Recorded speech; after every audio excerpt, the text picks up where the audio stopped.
안녕하세요. 단밤이에요. 오늘도 잘 보내셨어요? 지금은 밤인데 비가 내리고 있어서 빗소리를 들으면서 여러분들께 어떤 책을 읽어드려야 되나 고민을 하던 중에 예전에 많이 읽었던 그리스 로마 신화에 대해서 한번 읽어드리려고 하고 있어요. 제가 예전에 제우스 그리고 헤라클레스를 굉장히 좋아해서 정말 어렸을 때 이 부분은 한 10번도 넘게 계속 주기적으로 읽었었던 기억이 있는데 그 동심의 마음을 담아서 여러분들께 재미있게 읽어드릴게요. 그저 편안하게 누워서 잠드시면서 제 목소리와 함께 여행을 하시면 될 것 같아요. 그럼 지금부터 읽어드릴게요. 잘 들어주세요. 그리스 로마 신화.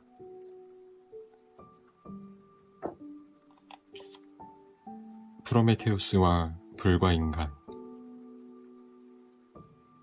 프로메테우스는 능력이 많은 신이었습니다. 그는 인간과 지구상의 모든 생물들을 만들었습니다. 그 중에서도 인간은 프로메테우스 자신과 똑같이 만들었습니다. 인간은 세상 모든 생물들을 지배하게 될 거야.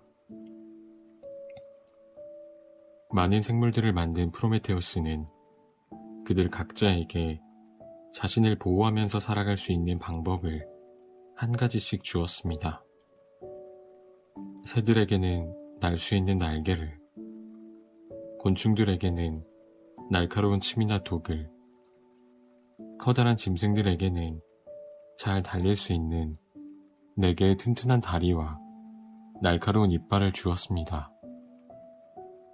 수많은 생물들에게 각자의 능력을 주고 나니 인간에게는 줄 것이 남아있지 않았습니다. 인간은 아무것도 가진 것이 없다. 몸을 보호할 털도, 맹수의 이빨을 피할 수 있는 튼튼한 가죽도 없다. 다리도 2개밖에 없으니 걷는 모습도 위태롭기 짝이 없다.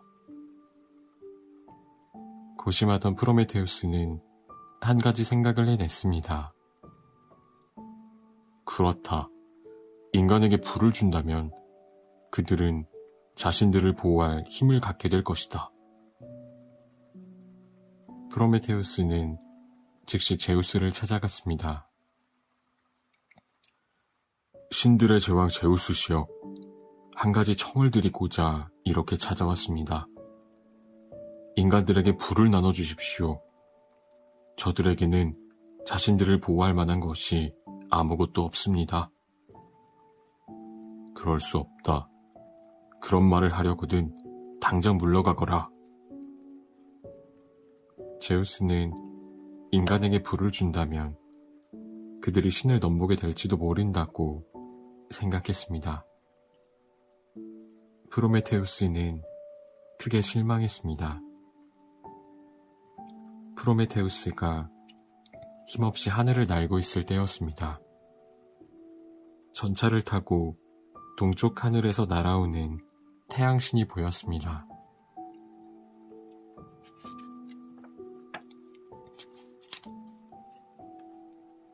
어쩔 수 없다. 저기에서 불을 훔쳐야겠다. 프로메테우스는 향나무 꽃술에다가 불씨를 옮겨 붙였습니다. 그런 다음 순식간에 땅 위로 돌아왔습니다. 불을 가지게 된 인간은 많은 것을 이룰 수 있었습니다. 그것은 제우스가 염려하던 것이기도 했습니다.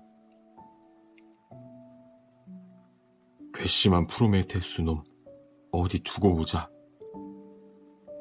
제우스는 프로메테우스와 인간에게 벌을 주기로 마음먹었습니다. 제우스는 대장장이신 헤파이토스에게 명령을 내려 아름다운 여자를 만들게 했습니다. 그러고는 아테네 여신에게 그 여자에게 생명을 불어넣도록 했습니다. 너의 이름은 판도라이다. 인간 세상으로 내려가거라. 제우스는 판도라를 인간 세상으로 내려보냈습니다. 판도라를 한번 본 프로메테우스의 동생 에피메테우스는 그녀에게 완전히 빠져버렸습니다. 그것을 알게 된 프로메테우스는 동생을 타일렀습니다. 눈에 보이는 아름다움에만 끌려서는 안 된다. 저 여자는 우리를 혼내주기 위해 제우스가 보낸 여자란다. 그러나 사랑에 빠진 에피메테우스는 형의 말을 듣지 않았습니다. 그리고 얼마 후 판도라와 결혼을 했습니다.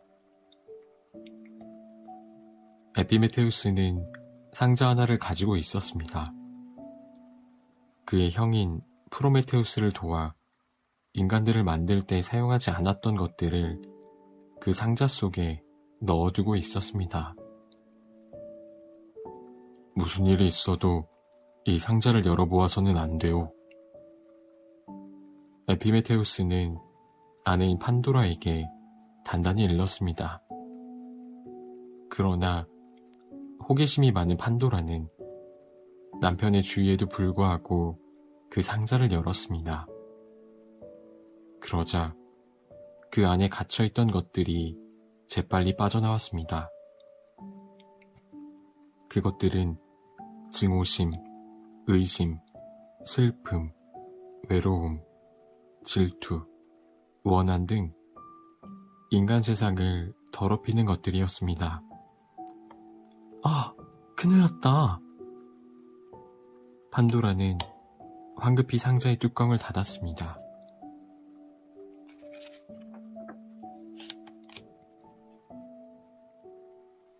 상자 속에 있던 증오, 슬픔 같은 수많은 재앙이 세상으로 퍼져나가자 사람들에게 불행이 닥쳐왔습니다. 그런데 상자 안에는 딱 한 가지가 남아 있었습니다. 그것은 바로 희망이었습니다. 우리 인간이 어떤 힘든 일에 처하더라도 마지막까지 쓰러지지 않는 것은 바로 이 희망 때문입니다. 제우스는 인간이 괴로움을 당하는 것만으로는 분이 풀리지 않자 프로메테우스를 잡아오게 했습니다. 프로메테우스를 당장 카프카스 산의 큰 바위에 쇠사슬로 단단히 묶어두어라. 그의 간을 독수리로 하여금 쪼아먹게 하리라. 프로메테우스는 큰 바위에 묶인 채 꼼짝도 할 수 없었습니다.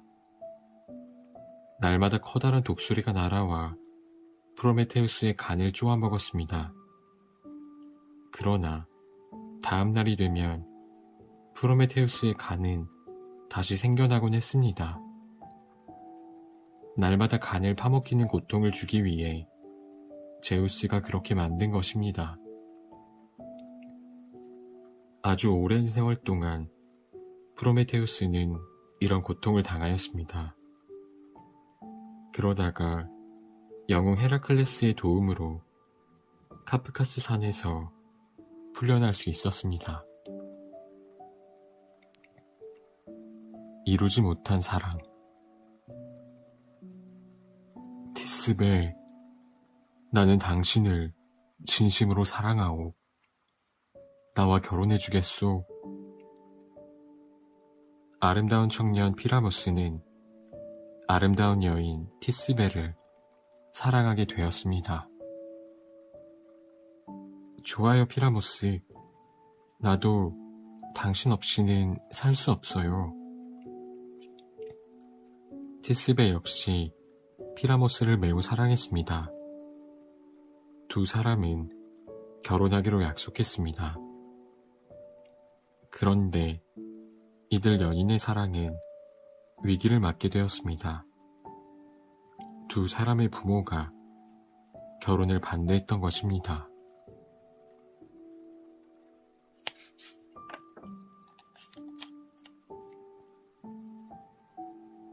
양쪽 부모의 태도는 완강했습니다. 이웃에 있는 두 집 사이에는 높다란 담이 쳐졌습니다.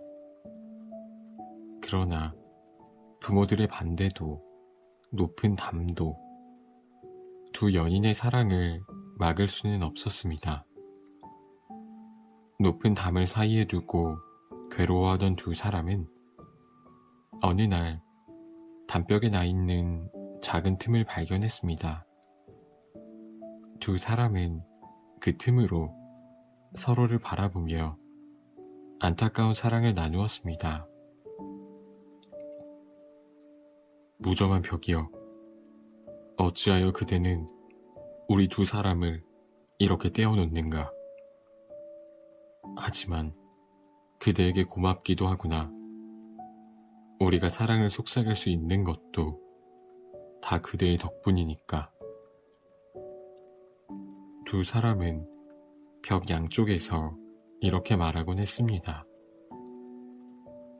날이 어두워지면 두 사람은 작별을 해야만 했습니다. 두 사람은 벽에다 작별의 입맞춤을 하고는 돌아갔습니다. 밤이 지나고 새벽의 여신 에오스가 별을 쫓고 꽃밭에 서리를 녹일 때쯤 두 사람은 다시 만났습니다. 이렇게 벽을 사이에 두고 만나던 두 사람은 너무나 안타까운 나머지 다른 장소를 생각해냈습니다. 니노스의 무덤 근처에 샘이 하나 있는데 거기서 만납시다. 밤에 만나면 어둠이 우리를 감춰줄 거요. 피라모스의 제안에 티스베도 고개를 끄덕였습니다. 밤이 되자 티스베는 베일로 얼굴을 가리고 약속 장소로 갔습니다. 샘가에는 뽕나무가 서 있었습니다. 티스베는 어둠 속에 앉아 피라모스가 오기를 기다렸습니다. 그런데 그때 사자 한 마리가 나타났습니다. 사자는 목이 말라 물을 마시려고 샘을 찾은 것이었습니다. 티스베는 황급히 몸을 피해 바위 틈에 숨었습니다.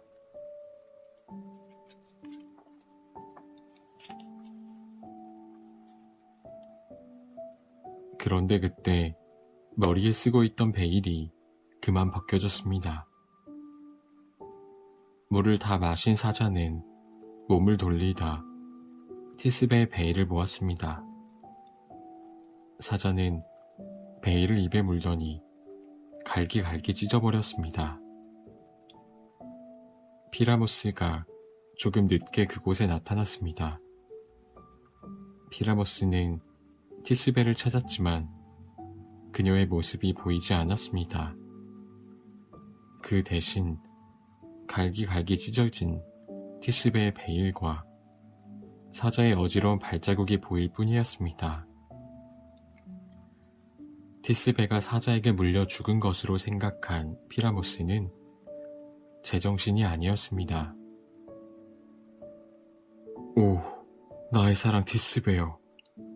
내가 일찍 왔더라면 그대를 지킬 수 있었을 텐데. 나 때문에 그대가 죽었구려. 사자들아, 어서 내게로 오거라. 와서 나를 물어뜯어라. 피라모스는 티스베의 찢겨진 베일을 품에 안고 마구 울부짖었습니다. 피라모스는 칼을 뽑아 자신의 가슴을 찔렀습니다. 피라모스의 가슴에서 뿜어져 나온 피가 땅속으로 흘러 뽕나무 뿌리로 스며들었습니다. 그 붉은 빛깔은 다시 줄기를 타고 올라 열매까지 이르렀습니다. 그러자 뽕나무의 하얀 열매가 빨갛게 변했습니다. 바위 틈에서 숨어서 떨고 있던 티스베는 뽕나무 아래에서 이런 일이 벌어지고 있으리라고는 꿈에도 생각지 못했습니다. 사자가 갔을 것으로 생각한 티스베는 한참 후에야 샘가로 돌아왔습니다. 그런데 그곳에는 자신이 사랑하는 피라모스가 피를 흘리며 죽어가고 있었습니다. 오, 피라모스, 이게 어떻게 된 일인가요? 당신의 티스베가 여기에 왔잖아요. 어서 머리를 들어보세요. 티스베는 죽어가는 피라모스를 품에 안고 부르짖었습니다. 피라모스는 티스베라는 말에 잠깐 눈을 뜨고 바라보았으나 이내 감아버리고 말았습니다. 연인을 잃은 티스베는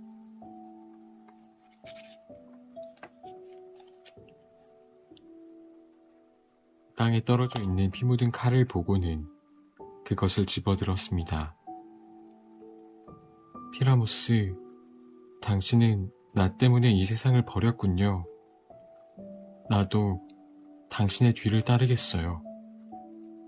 죽음이 당신과 나 사이를 갈라놓았지만 그 죽음도 나의 사랑을 막지는 못할 거예요. 이제 티스베는 부모님들을 향해 유언을 남겼습니다.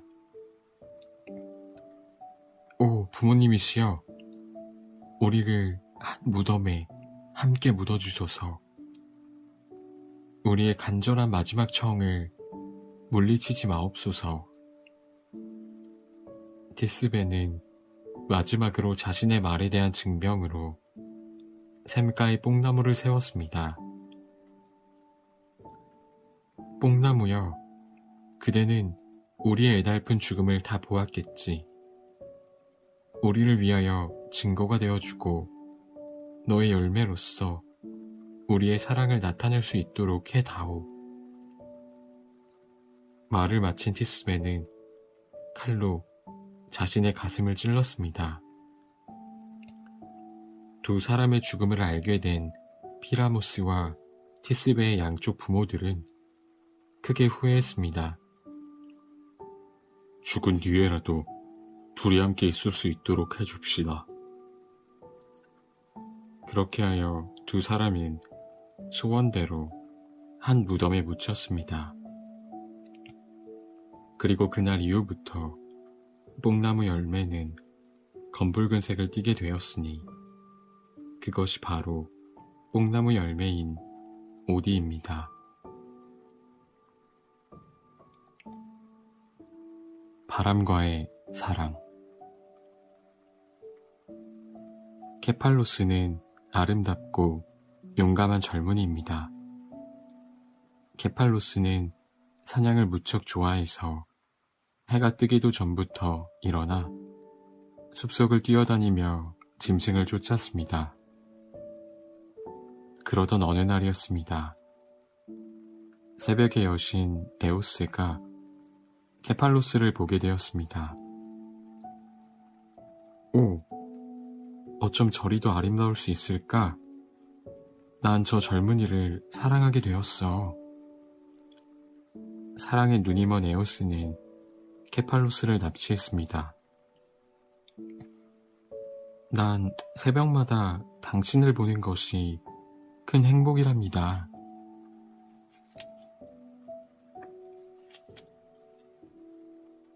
당신을 사랑하기 때문이지요. 나의 사랑을 받아주세요. 에오스는 케팔로스에게 사랑을 호소했습니다. 그러나 케팔로스는 에오스의 사랑을 받아들일 수가 없었습니다. 그럴 수 없습니다. 새벽의 여신이시여, 저에게는 사랑하는 아내 프로크리스가 있습니다. 케팔로스는 에오스의 사랑을 거부했습니다. 에오스는 매우 화가 났습니다.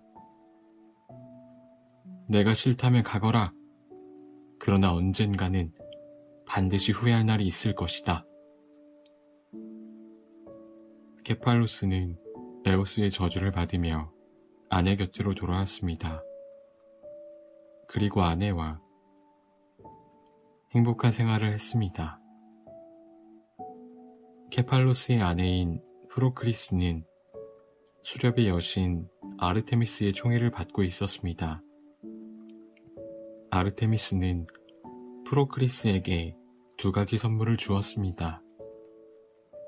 그 중 하나는 아주 빨리 달릴 수 있는 개였고, 또 하나는 어떤 표적이라도 정확하게 맞힐 수 있는 창이었습니다. 프로크리스는 그 2가지 선물을 남편에게 주었습니다. 케팔로스는 이 2가지를 가지고 다니면서 사냥을 했습니다. 그러던 어느 날, 나라에 포악한 여우 한 마리가 나타났습니다. 여우는 사람들을 괴롭히고 무엇이든지 닥치는 대로 잡아먹었습니다. 어느 신이 이 나라의 못마땅한 마음을 품고 일부러 보낸 여우였습니다. 사냥꾼들은 여우를 잡기 위해 애를 썼습니다. 그러나 뛰어나다고 이름난 개들도 여우를 잡지 못했습니다. 결국 케팔로스의 개가 여우를 쫓게 되었습니다. 개와 여우의 싸움은 격렬했습니다. 언덕 위에서 이 싸움을 지켜보던 케팔로스는 창을 꺼내 들었습니다. 여우에게 던지려는 것이었습니다. 그런데 바로 그때 갑자기 2 동물이 그대로 돌로 변해버렸습니다. 그 모습을 본 사람들은 너무 놀란 나머지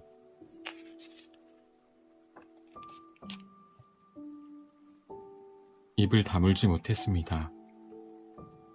아니, 이럴 수가.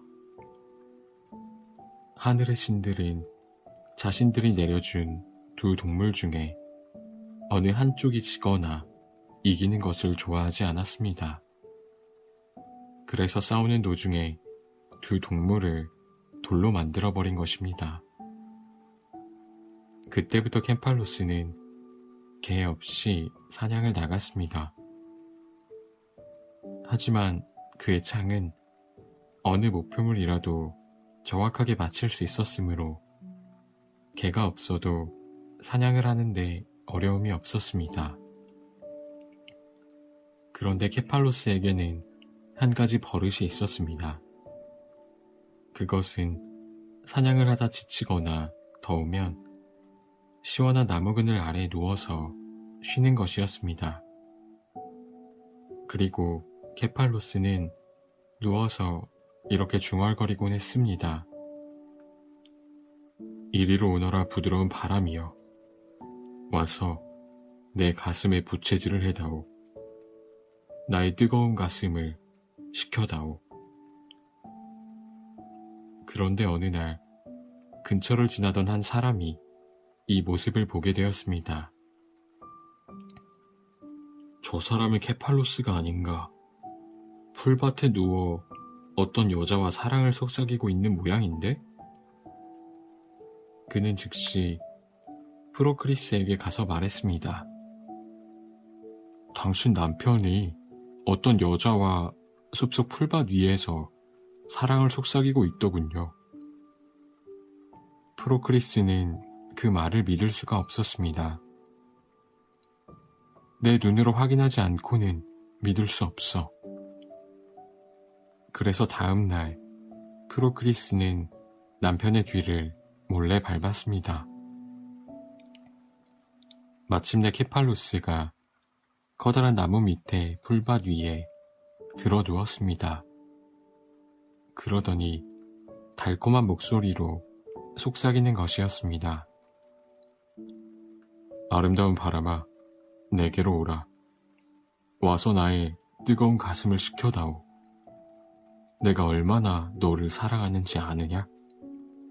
난 내가 있어서 혼자 하는 사냥도 행복하단다. 케팔로스는 이렇게 계속 중얼거리다가 근처에서 흐느끼는 소리를 들었습니다.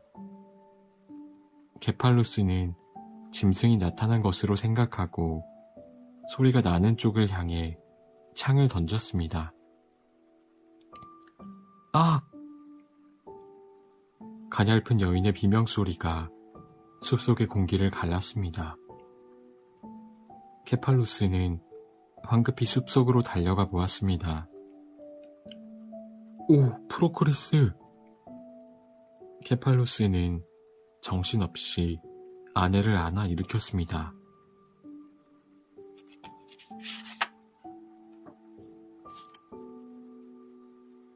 이게 무슨 일이란 말이오? 나를 혼자 두고 가면 안 돼요. 제발 죽지 말아요. 프로크리스는 죽어가면서 간신히 눈을 뜨고 말했습니다. 케팔로스, 당신이 나를 사랑한 적이 있었거든. 내 마지막 소원을 들어주세요. 당신이 그토록 사랑하는 부드러운 바람하고는 결혼하지 말아주세요. 그때서야 케팔로스는 모든 사정을 알게 되었습니다. 케팔로스는 변명을 하려 했지만 프로크리스는 이미 숨을 거둔 뒤였습니다. 하늘의 여신 헤라. 헤라는 하늘의 여신으로 제우스의 아내입니다. 헤라는 어느 날 갑자기 구름이 몰려와 세상이 어둡게 변하는 것을 보고 말했습니다. 나의 남편인 제우스가 세상에 알리고 싶지 않은 일을 저지른 게 틀림없어. 그것을 감추려고 구름을 일으켰을 거야. 헤라는 구름을 헤치고 사방을 살펴보았습니다. 그러자 저 멀리 강가의 풍경이 나타났습니다. 경치 좋은 강가에 제우스가 서 있었는데 그 옆에는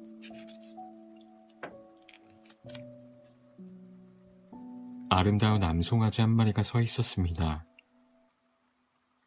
저 송아지 속에는 분명 인간의 모습을 한 아름다운 님프가 숨어 있을 거야. 그것은 사실이었습니다.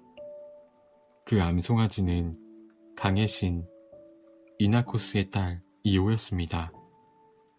이오와 함께 재미있게 놀고 있던 제우스가 헤라 여신이 자신을 찾는 것을 알고는 이오를 얼른 암송아지로 바꾸어버린 것이었습니다.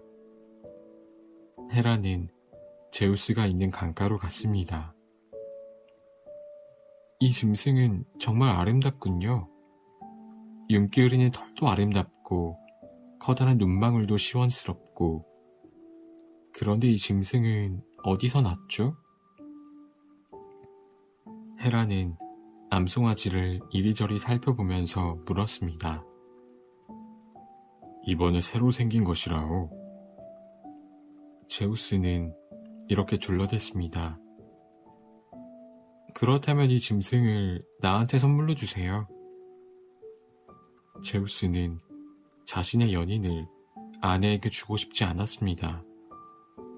그러나 어쩔 수 없이 승낙하고 말았습니다. 만약 주지 않는다면 헤라가 가만히 있지 않을 것이기 때문이었습니다. 헤라는 암송아지를 괴물 아르고스에게 데려가서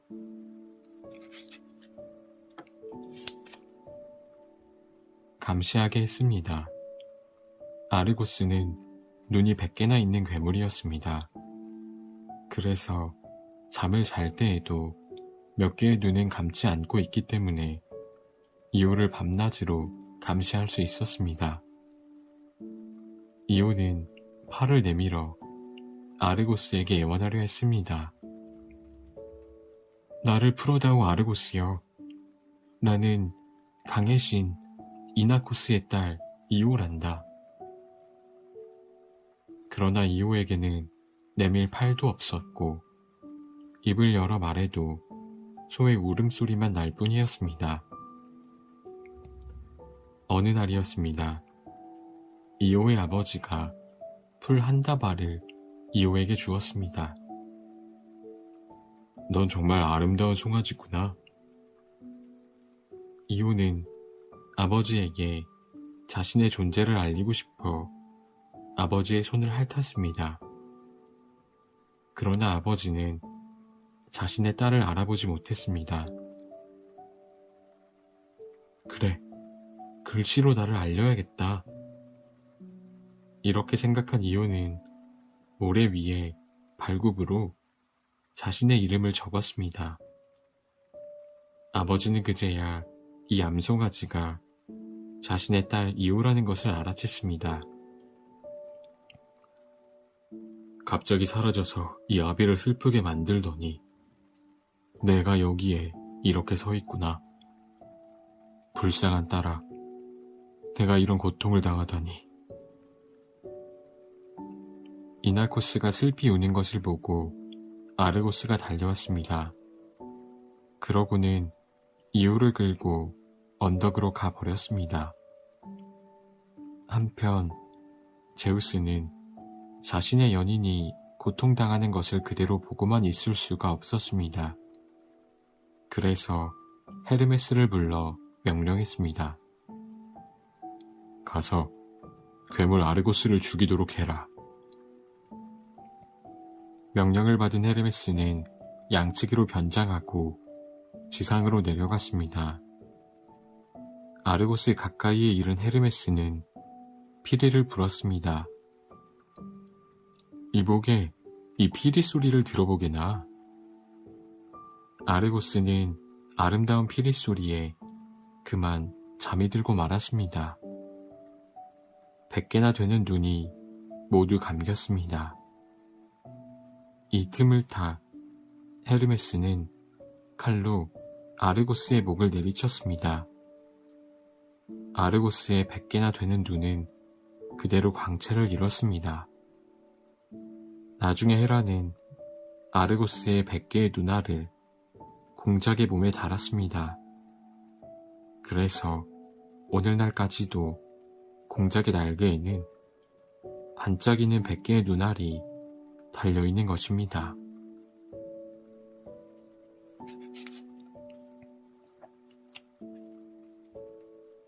그러나 아르고스가 죽었다고 하여 헤라의 복수가 끝난 것은 아니었습니다. 헤라는 계속해서 여러 가지 방법으로 이오를 괴롭혔습니다. 이를 보다 못한 제우스가 어느 날 헤라에게 말했습니다. 내가 잘못했소. 다시는 이오를 만나지 않을 테니 한 번만 용서해 주시오. 그 말에 헤라의 마음이 풀렸습니다. 이오는 다시 인간의 모습을 찾았고 아버지에게로 돌아갔습니다.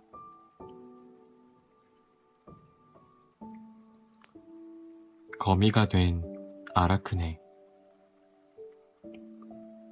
아라크네는 배를 아주 잘 짜는 소녀입니다.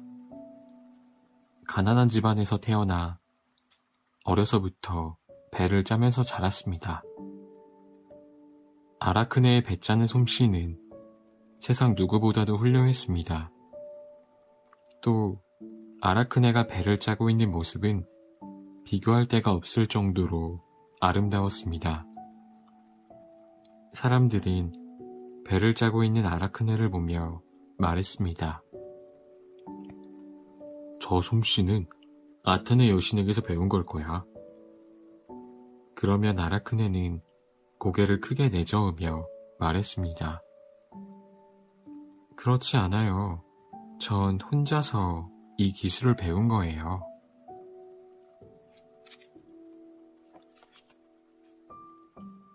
이런 소문은 하늘에 있는 아테네 여신의 귀에까지 들어갔습니다. 아테네는 마음이 편치 않았습니다.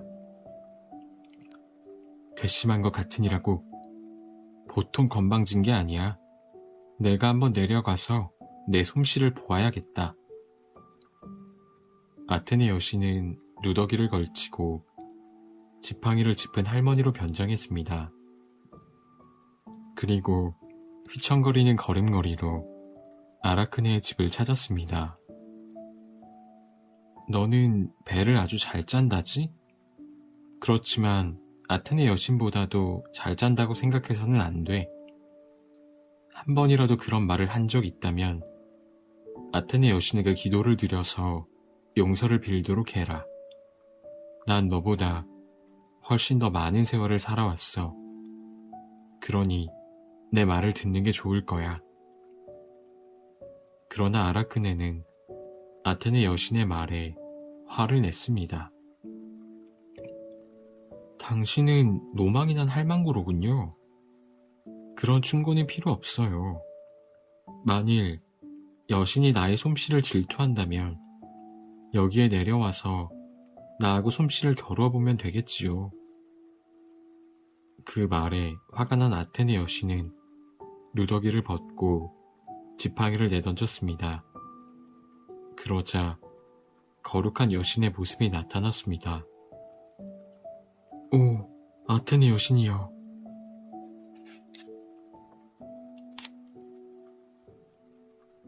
주변에 있던 사람들이 모두 놀라 엎드렸습니다. 그러나 아라크네만은 고개를 빳빳이 세운 채 앉아 있었습니다. 내 소원대로 한번 겨뤄보자구나. 드디어 배짝의 시합이 시작되었습니다. 아테네 여신과 아라크네는 두 대의 배틀 앞에 각자 자리를 잡고 앉아 바람처럼 빠른 손놀림으로 배를 짜기 시작했습니다. 아테네 여신은 제우스를 비롯한 올림포스의 12신을 배의 무늬로 넣었습니다. 자신의 모습은 투구를 쓰고 날카로운 창을 든 늠름한 모습으로 표현했습니다. 아라크네의 솜씨 또한 그에 뒤지지 않을 만큼 훌륭했습니다. 그러나 그 내용은 전혀 달랐습니다. 제우스가 여러 가지 동물로 변해서 인간의 여자를 찾아다니는 이야기와 지옥의 왕이 페르세포네를 납치해가는 이야기 등 신들의 좋지 못한 행실을 수놓은 것이었습니다. 여신은 아라크네의 솜씨를 보고 크게 놀랐습니다. 배에 수놓여진 인물들은 당장이라도 천 밖으로 뛰쳐나올 것처럼 생동감이 있었습니다. 그러니 누구의 솜씨가 훌륭한지 판단하기란 쉬운 일이 아니었습니다. 아테네 여신은 심통이 났습니다. 인간 주제에 감히 신에게 도전하다니 용서할 수 없다. 아테네 여신은 아라크네가 짜놓은 천을 후려쳤습니다. 그러자 아름다운 배가 갈기갈기 찢어졌습니다. 아라크네는 깜짝 놀라 벌벌 떨었습니다. 아테네 여신은 그런 아라크네의 머리를 지팡이로 내려쳤습니다. 앞으로 너는 영원히 배만 짜게 될 것이다. 그래서 너와 같은 교만한 인간들에게 본보기가 되게 하리라. 아테네 여신의 앙칼진 저주와 함께 아라크네의 아름다운 모습은 자취를 감추었습니다. 머리털은 없어지고 눈과 코는 이상하게 변하였고 불룩한 배와 길고 가느다란 팔다리만 남게 되었습니다. 이제 배를 짜는 아름다운 소녀 아라크네의 모습은 어디에도 없었습니다. 다만 찢어진 천 조각에서 비죽이 나온 한 가닥 실에 매달린 가엾은 모습만이 남아 있었습니다. 그것은 바로 거미였습니다. 아라크네는 가엾게도 한 마리의 거미가 된 것입니다.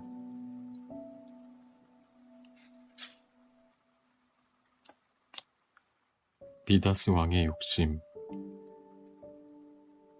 스승님이 어디로 가셨을까? 아무리 찾아도 보이지 않으니 늙으신 몸으로 어딜 가신 거지? 디오니소스는 스승이자 양 아버지인 실레누스를 찾고 있었습니다. 그때 실레누스는 미다스 왕에게 가 있었습니다.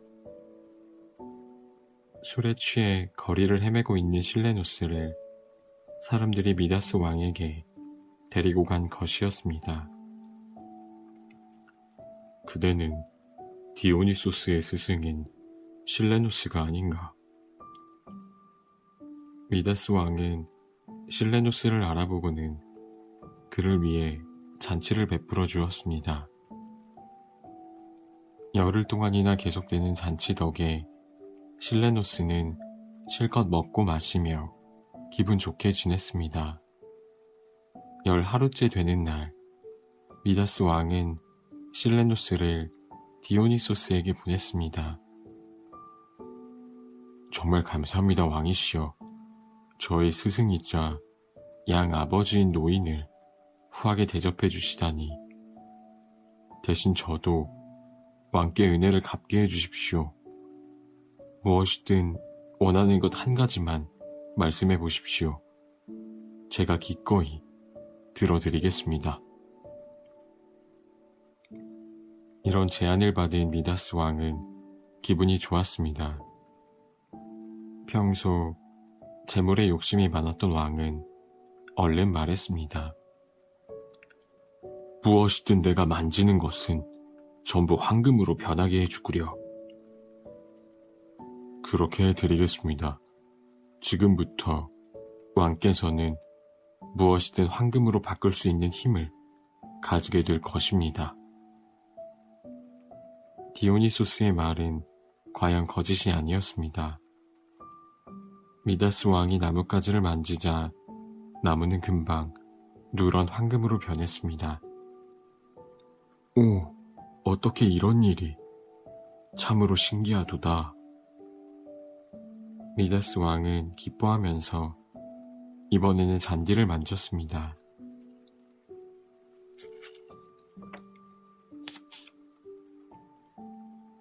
그러자 잔디도 전부 황금으로 변하였습니다. 나는 이제 이 세상에서 제일 가는 부자가 될 것이다. 가만히 있을 수 없지. 잔치를 열어야겠다. 미다스 왕은 푸짐하게 차려진 음식상 앞에 앉았습니다. 그런데 빵을 들어 입으로 가져가던 미다스 왕은 깜짝 놀랐습니다. 빵이 금세 금으로 변해 먹을 수가 없었던 것입니다. 포도주는 괜찮겠지. 그러나 포도주 역시 마찬가지였습니다. 목으로 넘어가는 포도주는 금가루가 넘어가는 것 같았습니다. 난 이제 아무것도 먹을 수가 없단 말인가? 미다스 왕은 탄식을 했습니다. 그때 미다스 왕의 딸이 아버지를 만나러 왔습니다. 미다스 왕은 반가운 마음에 딸을 안았습니다. 그러자 딸마저도 황금으로 변하고 말았습니다.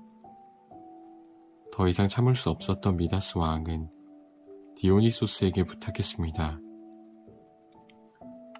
제발 나에게서 이 신비한 능력을 거두어 주시오.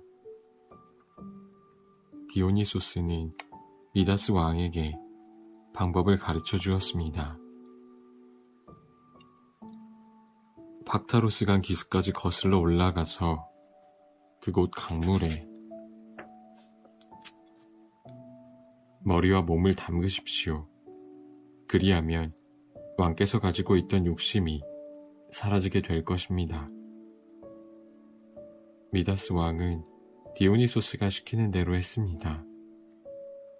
미다스 왕이 강물에 두 손을 담그자 황금을 만들어내는 힘은 물속으로 녹아 들어갔습니다. 그러면서 물속의 모래가 황금으로 변했습니다. 오늘날까지도 그 황금 모래는 강 속에 남아 있습니다. 그 후 미다스 왕은 부와 영화를 멀리하게 됐습니다. 오직 들판의 신인 판의 숭배자가 되어 검소하게 살았습니다.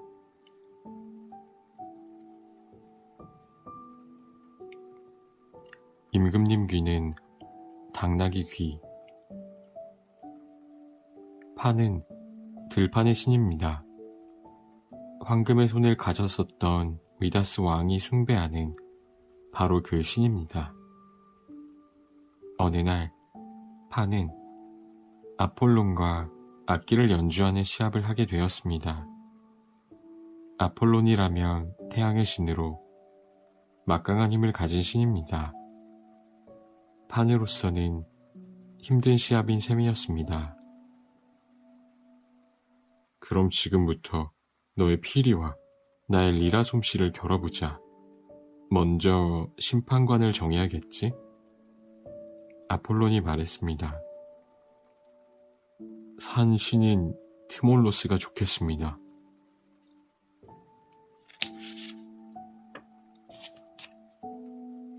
판이 말했습니다. 아폴론도 판의 제안을 받아들여 트몰로스가 심판관이 되었습니다.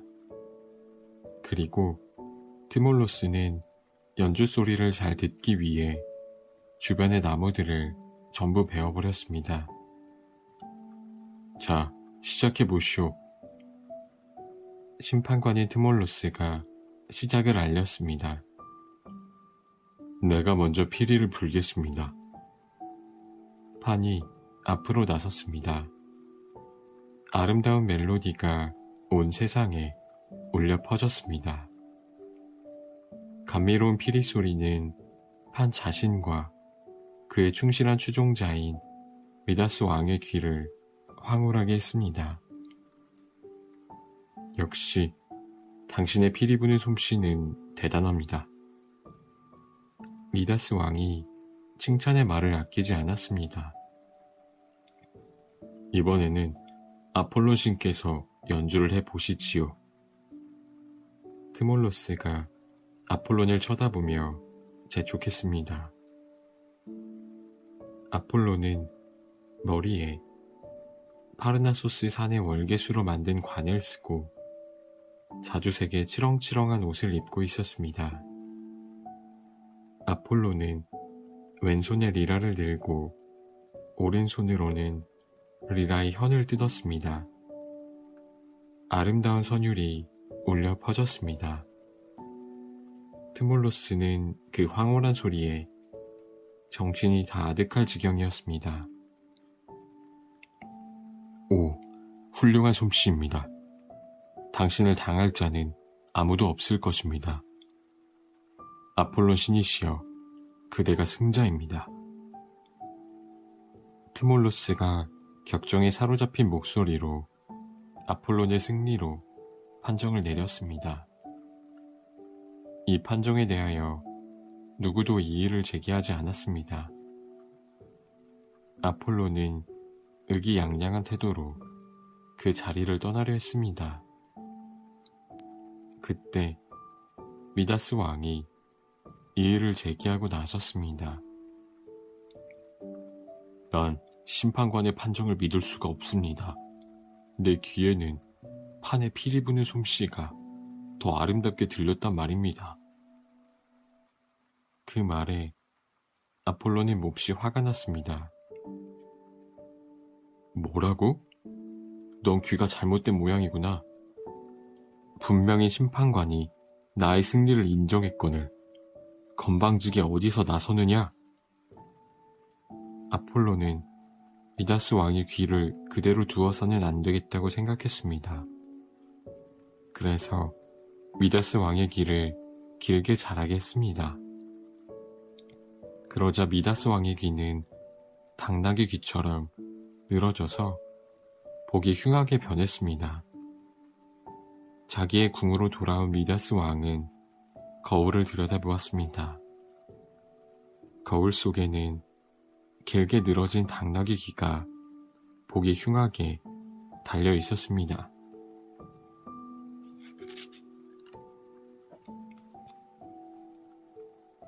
이 일을 어쩌지? 할 수 없다. 이제부터는 수건으로 머리를 감추고 다니는 수밖에. 그래서 미다스 왕은 머리에 커다란 수건을 써서 당나귀 귀를 감추었습니다. 그 덕분에 누구도 미다스 왕의 귀가 이상하게 생긴 것을 알지 못했습니다. 그러나 미다스 왕의 비밀을 알게 된 사람이 있었습니다. 바로 왕의 머리를 깎는 이발사였습니다. 넌 죽는 날까지 이 사실을 입 밖에 내어서는 안 된다. 만약 이 사실이 세상에 알려진다면 내게 큰 벌을 내릴 것이다. 미다스 왕은 이발사에게 이런 명령을 내렸습니다. 그러나 이발사는 왕의 비밀을 혼자 알고 있는 것이 괴로웠습니다. 그 말이 하고 싶어 병이 날 지경이었습니다. 임금님 귀는 당나귀 귀. 이발사는 아주 작은 목소리로 몰래 이렇게 말해보았습니다.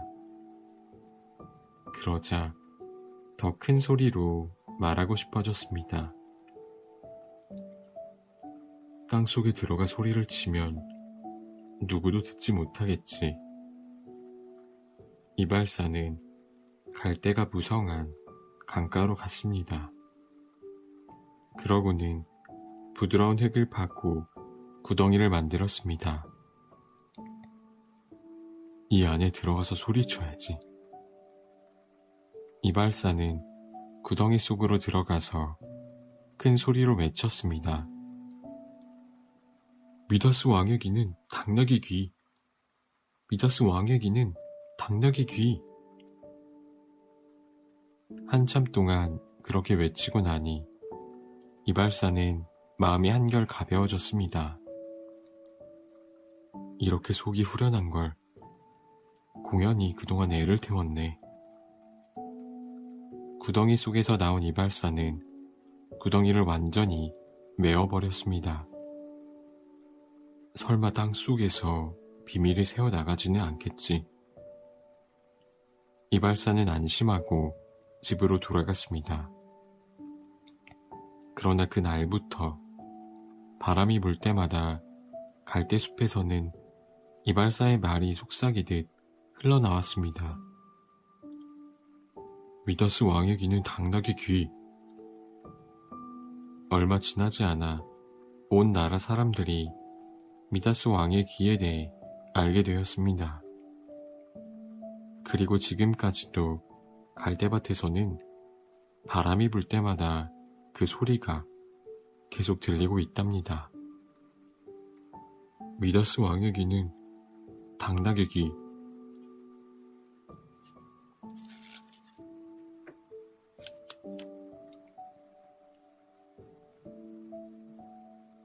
사슴으로 변한 악타이온. 아르테미스는 수렵의 여신입니다.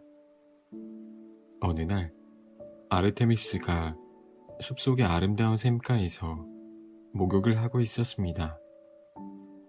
아르테미스 여신은 사냥을 하다가 쉬고 싶을 때면 언제나 이 샘에 와서 쉬곤 했습니다.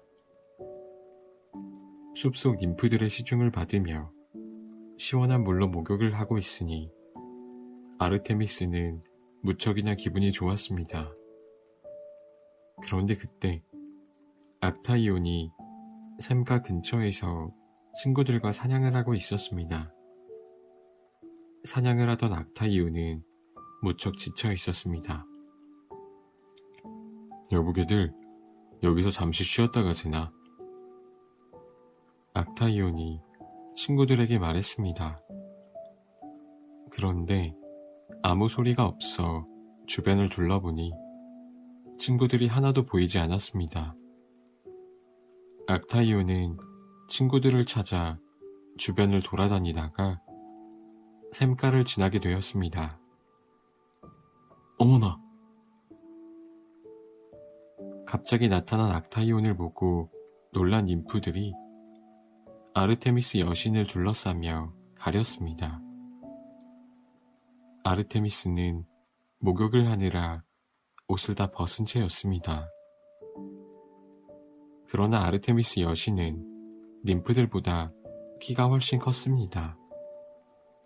그 때문에 아르테미스 여신은 악타이온에게 벗은 몸을 보이고 말았습니다.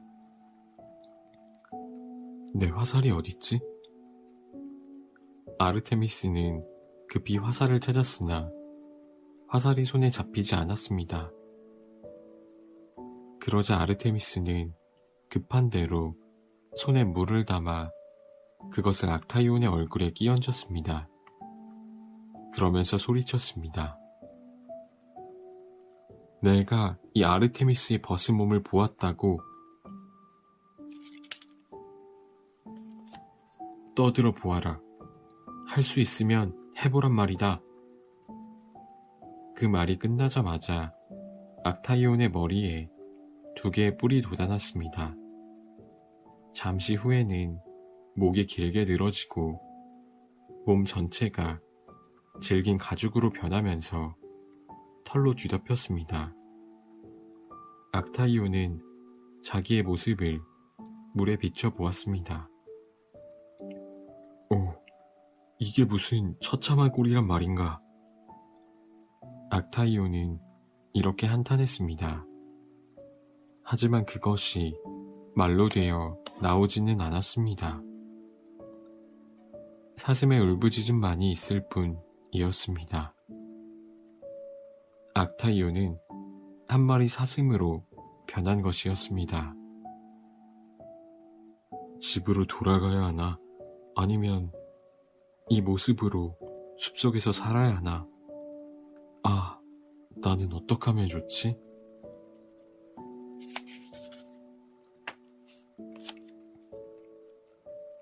악타이온은 어찌할 바를 모른 채 숲속을 서성이고 있었습니다. 그런데 그때 악타이온을 발견한 사냥개가 뒤를 쫓아왔습니다. 바로 방금 전까지 자신이 데리고 다니던 사냥개였습니다. 왜 이러느냐? 넌 내 주인도 알아보지 못하느냐? 악타이온은 이렇게 부르짖었지만 그것은 이미 사람의 말이 아니었습니다. 이제는 악타이온 친구들의 사냥개까지도 합세하여 그를 쫓아왔습니다. 결국 악타이온은 쫓아온 개떼에게 물려 죽고 말았습니다. 악타이온의 친구들이 몰려왔습니다. 그들은 한결같이 자신들의 사냥개의 공을 칭찬했습니다. 그러면서 한편으로는 보이지 않은 친구 악타이온을 찾고 있었습니다. 악타이온, 악타이온, 어디 있는가? 어서 나와보게나. 우리 사냥개들이 사슴을 잡았다네. 그러나 사슴으로 변한 악타이온은 이미 숨을 거둔 뒤였습니다. 태양신의 아들. 넌 거짓말쟁이야. 내가 어떻게 감히 아폴론의 아들이라고 말하는 거지? 아폴론은 태양의 신인데 그렇다면 내가 신의 아들이란 말이야? 파이톤은 친구들의 놀림에 몹시 슬펐습니다. 난 거짓말쟁이가 아니야. 우리 어머니가 그러셨단 말이야. 아폴론 신이 우리 아버지라고. 파이톤은 울면서 집으로 돌아왔습니다. 왜 그러니? 친구들하고 싸웠니? 어머니 클리메네가 걱정스럽게 물었습니다. 파이톤은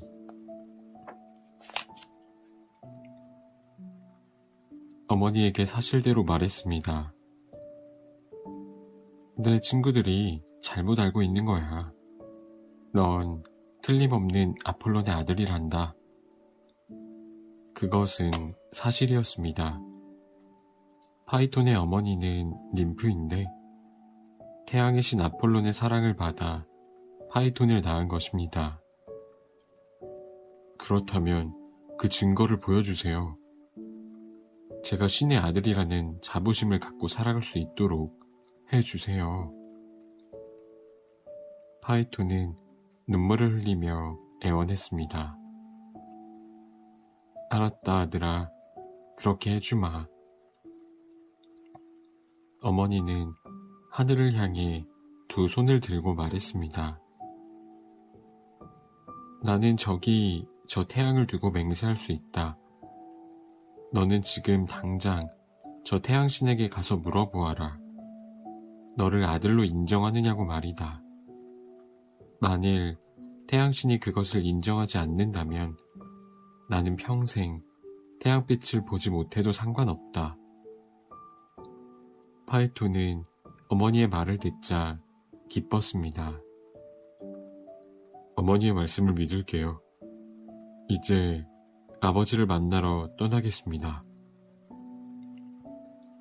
파이톤은 해가 뜨는 나라 인도를 향해 길을 걸었습니다. 태양신의 궁전은 아주 높은 곳에 세워져 있었습니다. 황금과 온갖 보석으로 치장하여 멀리서도 그 찬란한 빛을 볼 수 있었습니다. 저기에 나의 아버지 아폴론이 살고 계시겠지? 파이톤은 험하고 가파른 길을 걸어 아버지의 궁전 가까이로 갔습니다. 그런데 가까이 갈수록 빛이 너무 강해져서 아버지의 바로 옆까지는 가지 못했습니다.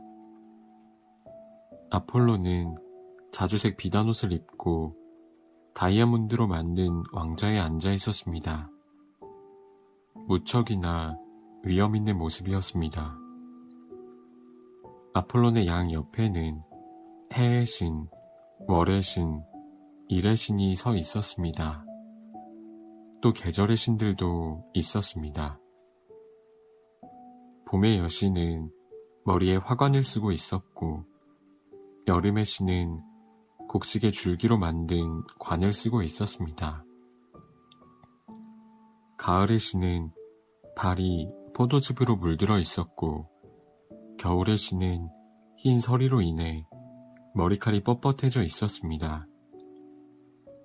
이런 여러 신들에게 둘러싸여 있는 아폴로는 한 젊은이가 자기의 성 가까이에 있는 것을 발견했습니다. 너는 대체 무슨 일로 여기에 왔느냐? 아폴론이 물었습니다. 파이톤은 아폴론을 올려다보면서 대답했습니다.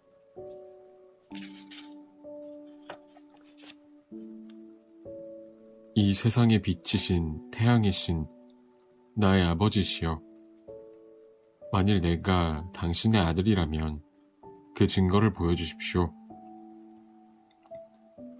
그러자 아폴로는 머리에 쓰고 있던 빛나는 관을 벗었습니다. 그러고는 파이톤에게 가까이 오라고 했습니다. 파이톤은 떨리는 걸음으로 가까이 다가갔습니다. 아폴로는 곁으로 다가온 파이톤을 품에 안으며 말했습니다. 오, 내 아들아, 너는 정녕 나의 아들이니라. 너의 어머니가 말한 대로 너는 분명 나의 아들이다. 너의 의심이 풀리도록 무엇이든지 선물을 주마. 무엇을 줄까? 우리 신들이 가장 엄숙한 약속을 할 때 내세우는 저 무서운 스틱스 강을 들어 맹세하마. 그러자 파이톤이 말했습니다. 단 하루라도 좋습니다. 1년차를 제가 움직일 수 있도록 해주십시오. 아폴로는 자기가 한 맹세를 금방 후회했습니다. 그 청만은 들어줄 수가 없구나. 너는 인간이기 때문에 1년차를 움직일 수가 없단다. 신이라 하더라도 1년차에는 탈 수가 없다. 무서운 오른팔로 번개를 던지는 신들의 제왕 제우스라 하더라도 그것만은 할 수 없단다. 그러나 파이톤은 고집을 꺾지 않았습니다. 파이톤의 고집을 꺾지 못한 아폴로는 아들을 데리고 일륜차가 있는 곳으로 갔습니다. 명심해라. 이 마차를 끄는 말에게 절대 채찍질을 하면 안 되고 고삐는 꼭 쥐고 있어야 한다. 사방에 위험이 널려 있으니 조심하고 만일 자신이 없거든 적당한 곳에서 말을 멈추게 해라. 그리고 고삐를 내게 넘기거라. 파이톤은 일륜차에 올라타더니 의기양양하게 마차를 몰았습니다. 그러나 얼마 지나지 않아 파이톤은 자신의 행동을 후회하게 되었습니다. 주인이 바뀐 것을 알아차린 말들은 불같은 숨을 내뿜으며 여기저기로 거칠게 돌진했습니다. 그러는 바람에 큰 곰자리와 작은 곰자리를 태양열로 타게 만들었습니다. 당황한 파이톤 앞에 다시 수많은 괴물들이 나타났습니다. 괴물들은 하늘에 널리 퍼져서 파이톤을 공격하려고 했습니다. 놀란 파이톤은 그만 말 고삐를 놓치고 말았습니다. 아버지의 말을 들었어야 했는데. 파이톤은 후회했지만 이미 때는 늦었습니다.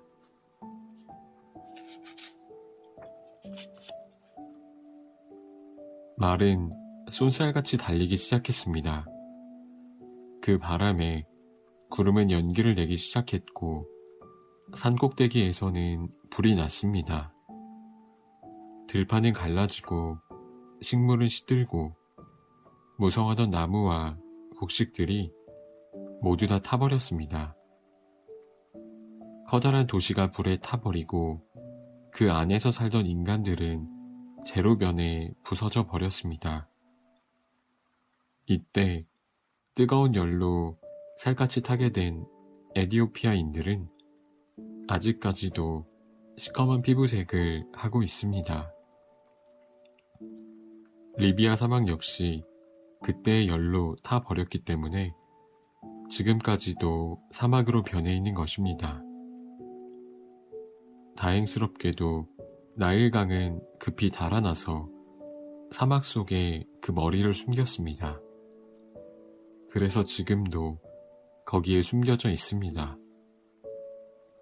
세상이 불로써 어려움을 겪게 되자 대지의 여신이 제우스에게 애원했습니다. 오 신들의 제왕이시여, 나는 나에게 맡겨진 일을 충실히 해왔습니다. 그런데 왜 이런 벌을 받아야만 합니까? 나는 가축에게는 풀을 주었고 인간에게는 곡식을 주었습니다. 그리고 위대한 당신의 제단에는 유황을 바쳤습니다. 그런데 내가 정성을 다한 보답이 이것이란 말입니까? 아직 불길이 닿지 않은 곳만이라도 구해주십시오.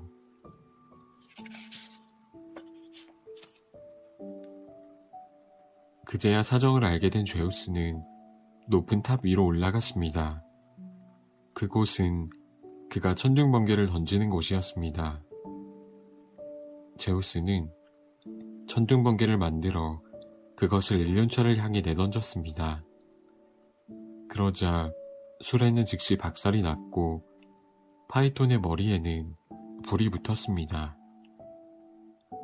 아! 머리에 불이 붙은 파이톤은 곧바로 떨어져 내렸습니다. 파이톤은 떨어지면서 하늘에 긴 불빛을 만들었습니다. 오늘날 유성이 떨어지는 모습과 똑같았습니다. 에리다뉴스 강은 불에 탄 채 떨어진 파이톤을 받아주었습니다. 그리고 파이톤의 몸을 식혀주었습니다. 모래 ним프들은 파이톤을 위해 무덤을 만들고 거기에 이런 글귀를 적었습니다.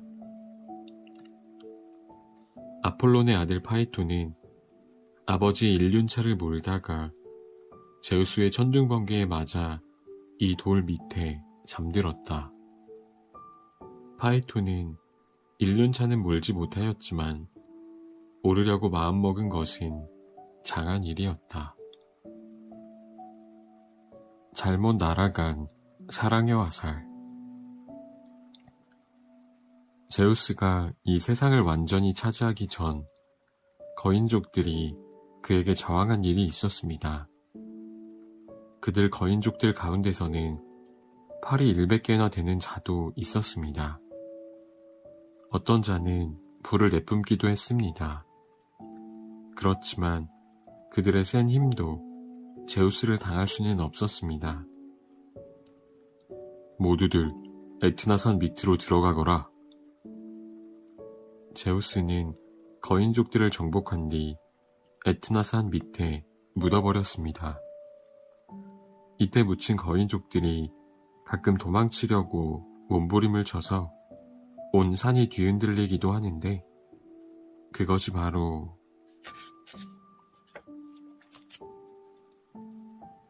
지진으로 나타나는 것입니다. 또 그들의 거친 숨결이 산을 뚫고 치솟는 경우가 있는데 이것은 화산 폭발입니다.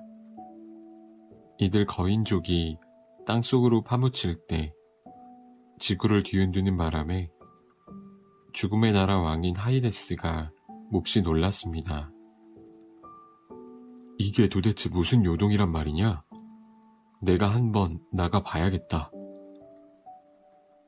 하이데스는 무슨 일인가 알아보기 위해 마차를 타고 죽음의 나라 밖으로 나왔습니다.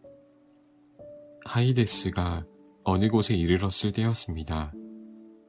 미의 여신 아포로디테가 아들 에로스와 놀고 있었습니다. 아포로디테는 하이데스를 보자 엉뚱한 생각을 했습니다. 사랑의 화살을 가지고 있는데 아들아, 저기 하이데스가 나타났구나. 우리의 힘을 키울 수 있는 기회가 온 것이다.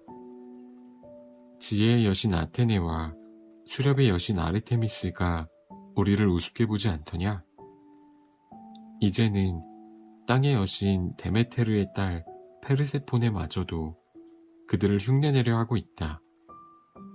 아들아, 죽음의 나라 왕 하이데스와 페르세포네를 사랑의 화살로 쏘아 맺어주도록 하여라.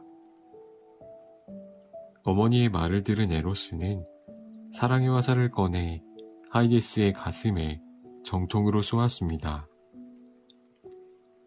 에로스의 화살을 맞으면 누구라도 처음 보는 상대를 사랑하게 되는 것이었습니다. 화살을 맞은 하이데스는 호숫가에서 놀고 있던 페르세포네를 보자 한눈에 반하고 말았습니다. 오, 나의 사랑이여. 페르세포네에게 반한 하이데스는 그녀의 환심을 사려고 애썼습니다. 그러나 페르세포네는 하이데스에게 마음을 주지 않았습니다. 그렇다면 할 수 없다. 강제로 나의 아내로 삼아야겠다. 하이데스는 페르세포네를 억지로 붙잡아 자기의 왕국인 저승으로 데리고 왔습니다. 페르세포네의 어머니인 대지의 여신 데메테르는 뒤늦게야 딸이 없어진 것을 알았습니다. 내 딸아, 어디 있느냐? 어머니는 애가 타서 딸을 찾으려고 온 세상을 헤매고 다녔습니다. 새벽의 여신 에오스가 동력에 나왔을 때도, 밤의 신 헤스페로스가 해질녘에 별들을 거느리고 나왔을 때도 데메테르는 끊임없이 딸을 찾아다니고 있었습니다.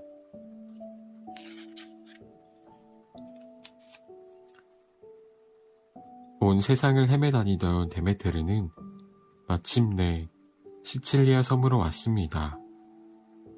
그곳은 그녀가 처음 출발한 장소였습니다. 데메테르는 키아네강 기슭에 서 있었습니다. 하이데스가 페르세포네를 납치하여 데리고 간 길목이었습니다. 키아네강의 ним프는 그 사실을 잘 알고 있었습니다. 그러나 하이데스가 무서워서 감히 입을 열지 못했습니다. 아, 페르세포네가 붙잡혀갈 때 흘린 허리띠가 있었지? 그것을 저 어머니한테 보내줘야겠다. 강의 ним프가 해줄 수 있는 일이란 그것밖에 없었습니다. 그 허리띠를 본 데메테르는 딸이 죽은 것으로 확신했습니다. 이 강가에 내 딸의 허리띠가 떨어져 있다니. 이 애가 죽은 것이 틀림없어. 데메테르는 울면서 애꿎은 땅을 향해 넋두리를 늘어놓았습니다. 이 못된 땅아, 나는 너를 기름지게 만들어주고 풀과 곡식을 잘 자라게 해주었다. 그러나 앞으로는 그런 은총을 베풀지 않겠다. 내 딸이 죽는 것을 내가 지키지 못하였으니 너는 벌을 받아 마땅하다.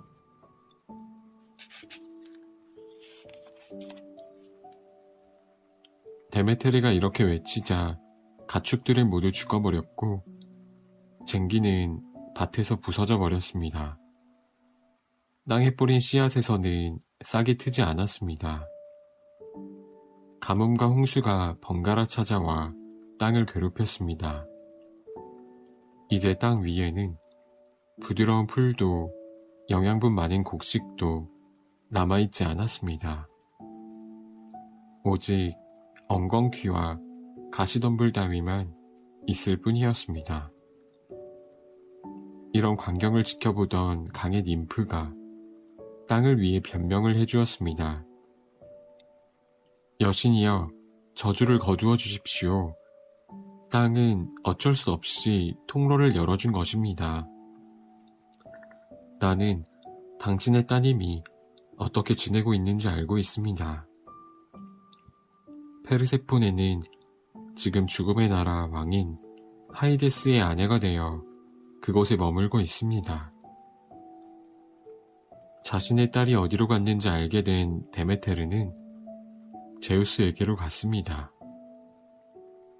신들의 제왕이시여, 죽음의 나라 왕 하이데스는 저의 소중한 딸 페르세포네를 억지로 끌고 갔습니다. 저의 딸을 다시 찾아올 수 있도록 도와주십시오. 이 말을 들은 제우스가 방법을 말해주었습니다. 그대의 딸이 지하세계에 있는 동안 그곳에 식사를 한 번도 한 적이 없다면 데려올 수가 있다. 그러나 그렇지 않은 경우에는 운명의 여신들이 그대의 딸을 구하려 해도 아무 소용이 없다. 그러면서 제우스는 봄의 여신을 하이데스에게로 보냈습니다. 데메테르의 딸 페르세포네를 돌려주시오. 그러나 페르세포네는 이미 하이데스가 준 음식을 먹었기 때문에 땅 위로 갈 수가 없었습니다. 봄의 여신은 한 가지 제안을 했습니다. 1년 중에서 반년은 이곳에서 남편인 당신과 지내고 나머지 반년은 지상으로 가서 어머니인 데메테르와 함께 지내는 것은 어떨까요? 이 제안은 그대로 받아들여졌습니다. 페르세포네란 곡물의 종자를 뜻하는 말입니다.